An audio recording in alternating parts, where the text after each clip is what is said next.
everybody. Welcome to the Weekly Closer. I'm your host, Jeff Underwood, along with my co-host, Joey Sampaga. Y'all know him as the man with the plan. That's right. Hey, you have a plan today? I do. You usually ask me how I'm doing.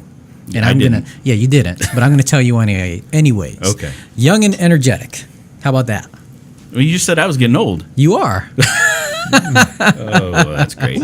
Oh yeah, we're the real estate marketing maniacs. We've got a new guest in the house. Yes, first time on the show. Time. Yes, and that is Bill Watson with Keller Williams Realty, Sonoran Living. How are you doing, Bill? I'm doing great. How you guys doing? Thanks for coming on. Right. Yeah, thanks for having me. I hear you're going to share some wisdom. I hope 20 so. plus years of wisdom. I hope it's worth it. Yeah. I do too. He No, said- it will be. Yeah. 25 years? 28? 25 25 years this month. Oh, wow. 25 years. Yeah. Congratulations. I was still a baby then. Yeah. You made it longer than most. Yeah, it's been a journey. Yeah, I bet. So what I guess, well, you already said how long you've been in the business. What compelled you to get in the business back when you were like 15? Yeah, exactly. I actually graduated from Arizona State in 1993 and tried to go out and get a regular job and wasn't too impressed with what, or maybe they weren't too impressed with me. So I had to figure out something I could do on my own, that I could succeed on my own. I tried to become a actual loan officer, but that was a hard job to get into. So. Yeah. So I went into the real estate business. I grew up in Yuma, and my father was owned a real estate company there. So he said, "Why don't you try real estate?" And I thought, okay, so here I am. Wow. What was your major? I actually got a bachelor's in real estate. Oh, So nice. I Okay. did. Yeah, it wasn't residential. We did a lot of commercial studies, but yeah, it worked out. Got it. And you mostly do residential today? I do only residential. Only yes. residential? Yes. All right. So 25 years. You've seen. Lots. Well, you've seen both ramp ups Both for sure. spectrums. It's funny. I remember the first 10 or 12 years in the business, people would always ask me, "Hey, is this a buyer market? Is this a seller market?" And I said, "Well, Yes. it's pretty balanced, pretty good for everybody." But then in 2004, I learned what a seller's market was, and in 2008, I learned what a buyer's market was. Oh yeah, absolutely. We use the Cromford Report a lot. Okay. Mike Orr, and it's pretty right on. If you're not using it, definitely check it out. But it's interesting to see how things, even today, are changing a bit. Not totally seasonal. There's some unseasonal things happening, but it's been hard to predict. fascinating. It's been last 10 years. It's been tough for me to want to predict much. Absolutely. Well, since 2000, it seems like it's just been not a normal market at all. Exactly. It's just up and then down and then up, and who knows where we're This might going just next, be right? the new normal. So Yeah, exactly. It might be. Yeah. It might be. So what are you doing right now in your business to be successful? Well, I got to tell you, I haven't really changed much at all. I was 23 years old when I started, and I knew no one in Phoenix. I was past Arizona State University, so I just was old school. I went out and actually my first 3 years, I knocked on 36,000 doors per year. Wow. Whoa. Each year.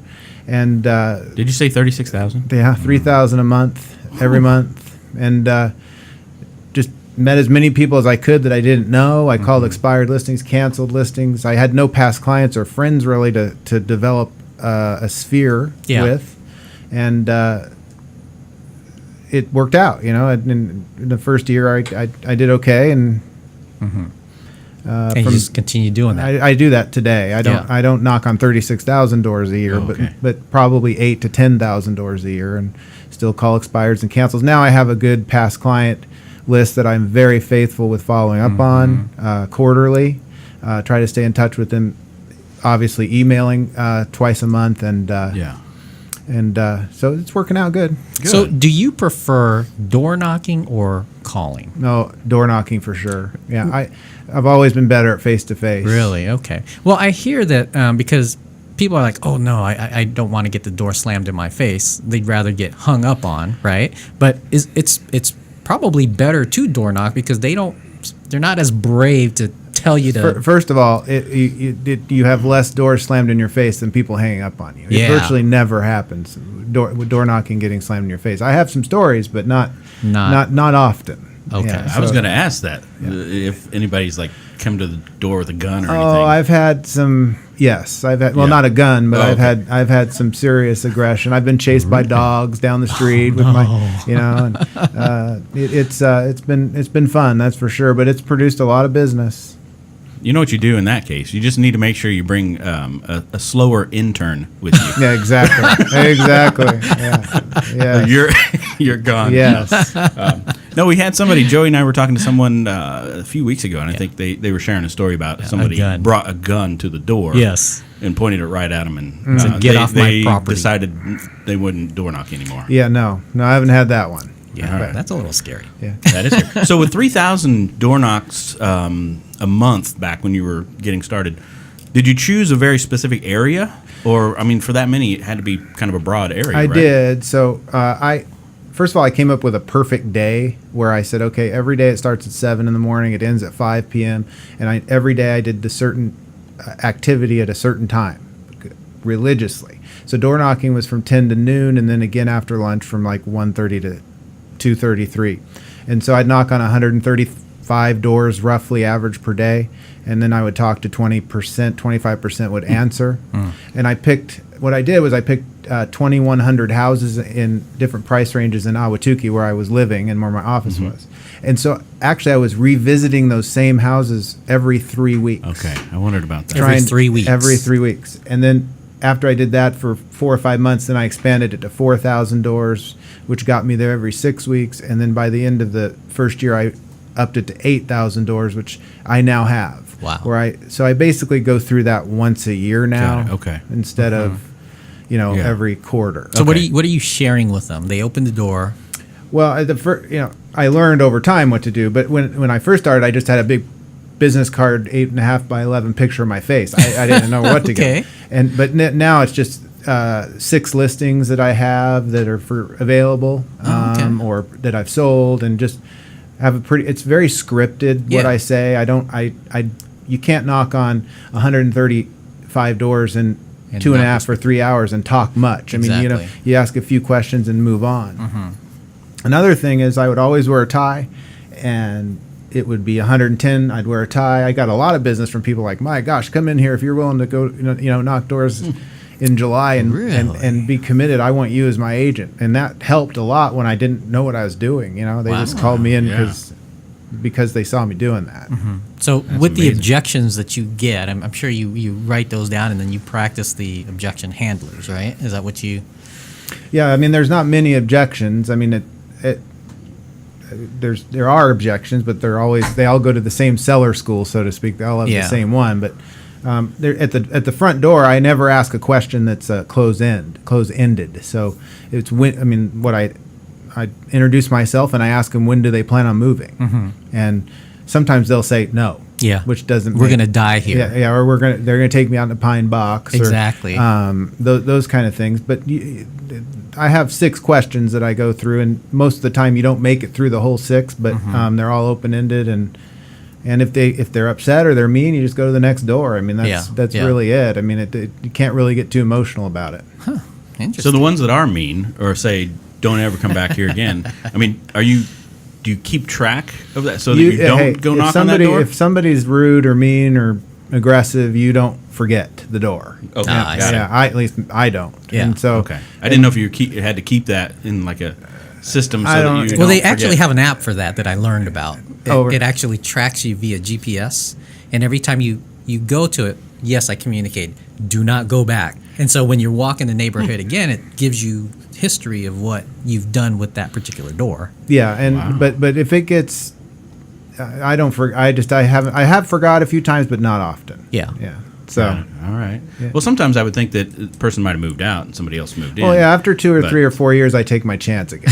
But not, But in those days when I was going through a lot, the same neighborhood, I learned. Just cut your hair different. Yeah, exactly. Yeah, or wear this blue mask here. Bring a different intern. Yeah. So if somebody doesn't answer the door, do you leave anything? I do. Okay. Yeah, I leave a flyer that.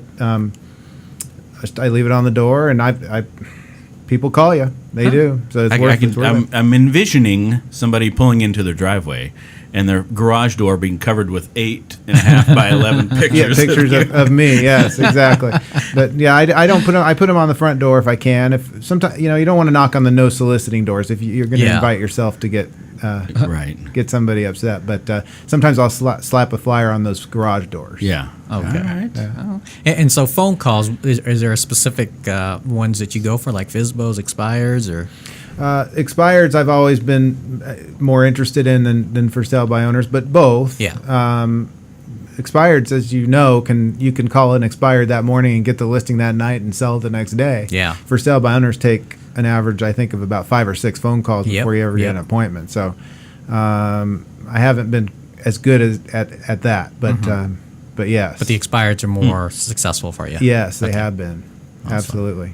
So what do you see in the market right now? As far as I know, some people are saying, "Oh, we've seen a slowdown right now." Some are saying it's seasonal, some are not. But are you doing anything different with your business going into 2019? What I've noticed the last 4 months or so, it seems to me the sales have really slowed down. But at the same time, I don't know what you guys have seen, but the inventory has also stayed lower. Mm-hmm. So it seems to me it's stable. That's what I see. But I will tell you that no matter what the market is, if you prospect every day and you up your prospecting in the down market, you should be okay. And if you get your listing inventory goes up, that's okay, because if you get the listings, the buyer, you find the listings and the buyers will find you. That's for right. sure. Yeah. And that's a great point, Bill, because when you're prospecting and you're focused on prospecting, you don't worry about the market's going up or it's going down. You got all these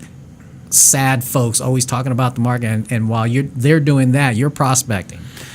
Yeah, absolutely. I've always been, in my mind, tried to be good with that. It's like, look, if I go out and I talk to 30 people today that I don't know, and I ask them when they plan on moving, nothing else matters. Everything else will fall in place. Whether I get a lead today or I don't, that's it. And then when I first started, when I didn't have any business, my goal was 50 people per day, which I could get to half the time. The other half was 40. But I remember getting up every day, say, all right, just get your 40 today, and then maybe someone will list, maybe they won't, but so during the shift, though, whenever the market does shift, do you up your activity?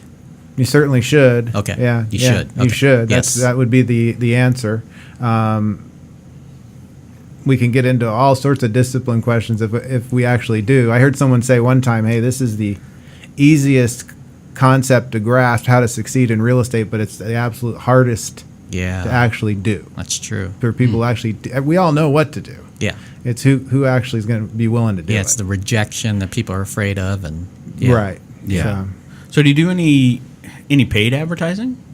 Very little. Okay. Yeah, I've always been I've been a big Mike Ferry fan over the years, ever since my first year in the business, and he was very against advertising, and but I do it, but not much. I try to keep my expenses really low and keep the bottom line higher. Got it. Yeah. Just go for that signed contract. Yes. Yeah. Just sign the contract. Just sign the contract. Yeah. That's funny. How about on the listing and buying side? What are you seeing more listings right now for yourself, or more typically buyers? It's about 65% listing, 35% buyer for me. Mm-hmm. Yes. That's good. Yeah. Because you focus on listings. I do. And the buyers they find come you. from that. Yeah. I mean, I do a reasonable amount of two-sided deals every year because I have the listings and people call me and buy them. Got it. Hey, got it. That's good. I don't have to show too many houses to those kind of buyers. It saves you time. Yeah, absolutely.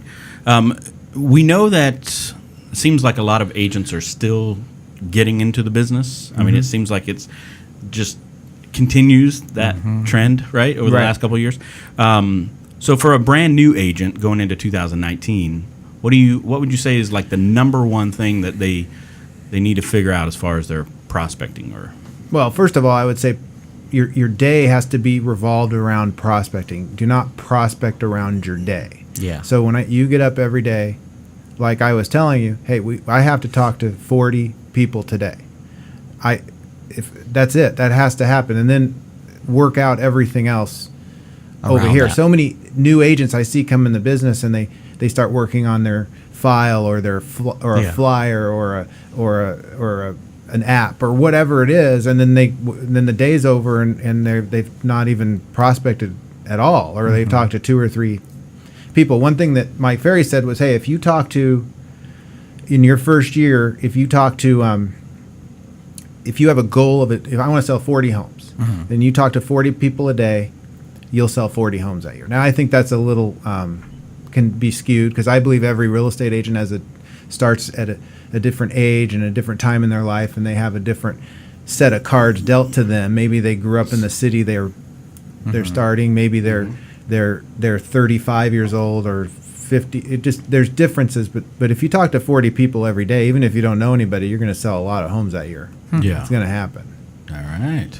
So just talk to people. Yeah, that you don't know. That you don't know. You don't know. Right. I mean, also talk to the centers of influence. But when you're 23 years old and you're in a city you didn't grow up in, you don't have it. You don't have anybody to know. That's right. And all you're except and one thing that I was told, and I would tell a new agent, is people like to do business with people that are 10 years younger or older than they are. So within that 20-year span, if you're 23 years old and you're a new agent, you're starting out, your span is 13 to 33. So that's a little bit of a disadvantage. So you got to talk to a lot of people to make up for that. Yeah, got it. So what for a new agent, if they're talking to someone and someone asks them, well, how long have you been in the business? And I mean, how long have you been selling houses? I mean, what would you say to that?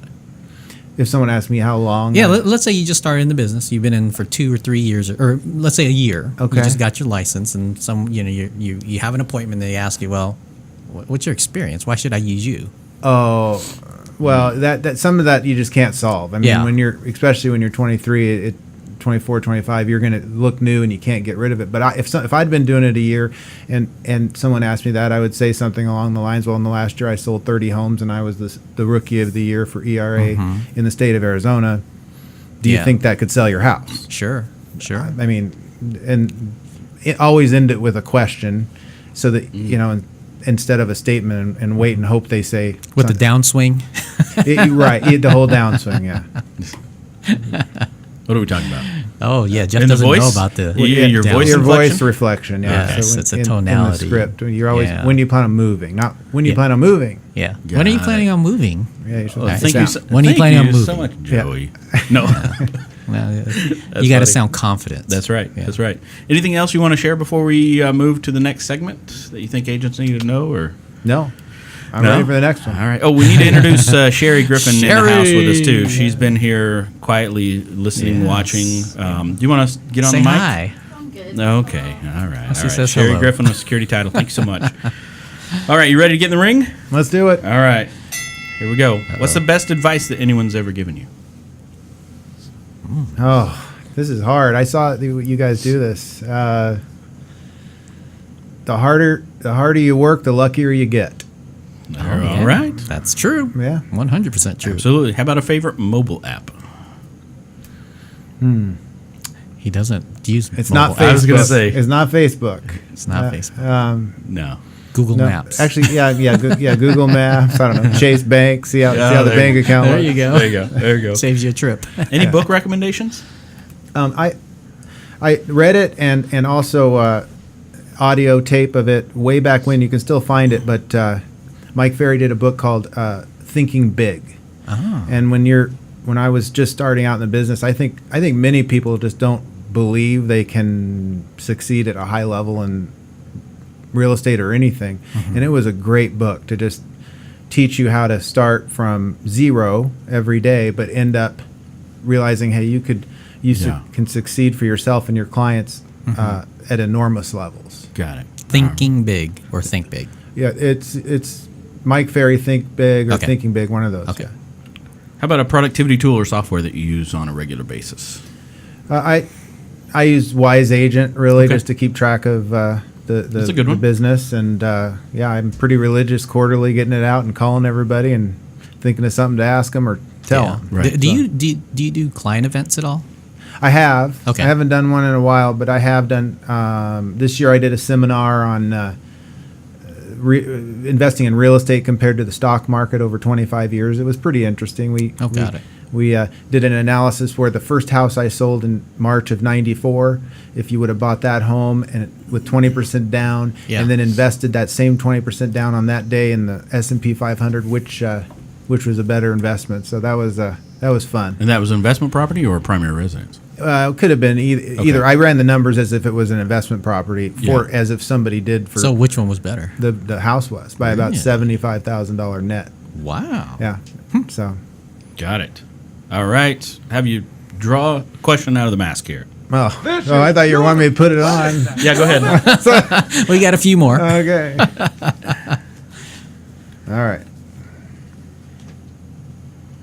Who's my favorite actor or actress? Oh, there you go. That's easy. I like Leonardo DiCaprio. Really? Yeah, I like Okay. that stock movie he did. I can't remember the name of it. but- Wolf of Wall Street? Yes. Yeah. All right. Let's see. What was that new one he did that was, he hardly talked in? Is it Remember the, that? the one with the beard? And he was in the wilderness. In the wilderness, That isn't so new, is it? It's not as new. Several Well, I mean, years. it's one of his newer ones, it's I think, right? 2 or 3 years old. Yeah, Yeah. it was okay. I think he got best actor maybe for that one. Yeah. I think so. He didn't even say anything, hardly. Yeah. No, and he grew a beard, so he didn't have to do any. I mean, it was just My daughters love to watch Titanic. Yeah, and that's Jeff's favorite. they watch that all the time in my house. That's my favorite. The kids watch it a lot. Well, the teenagers, yeah. Yeah, Jeff. Oh, yeah, I know why you're saying that now, because there was enough room on that door for both of them. There was. I'm telling you right now. Yeah. Or that plank or whatever it was. Yeah. Oh, anyway, yeah. Oh, gosh. Well, thanks so much for being in This here, was a Bill. great show. Yeah, Appreciate it. Thanks for having me. Hope it was okay. That was great. Yeah, awesome, man. Awesome. Yeah, I think more agents need to do more prospecting. Yeah. You know, Yeah. like you said, we know what to do, but we just don't do it. Yep, and make sure that your day is around prospecting. Not Yep. it's just what you got to do every day. It's That's like going to right. the gym. Yep. Well, if more did it, then there wouldn't be as much business for the ones that do it. Well, that's true. So Yeah, that's maybe true. we. Yeah, exactly. So agents out there, don't do it. The issue is we know that most probably won't. But Yeah. all right. Well, thanks so much for coming in. All right, guys. And until next time, this is Jeff Underwood. And Joey Sampaga. Oh, we want to give a big shout out to Security Title as well as Yes. Fidelity National Home Warranty. Don't forget Sherry. Bronson and Sherry. Thanks, Sherry. All right. We'll see you next time. Adios. Adios. Nice. All right.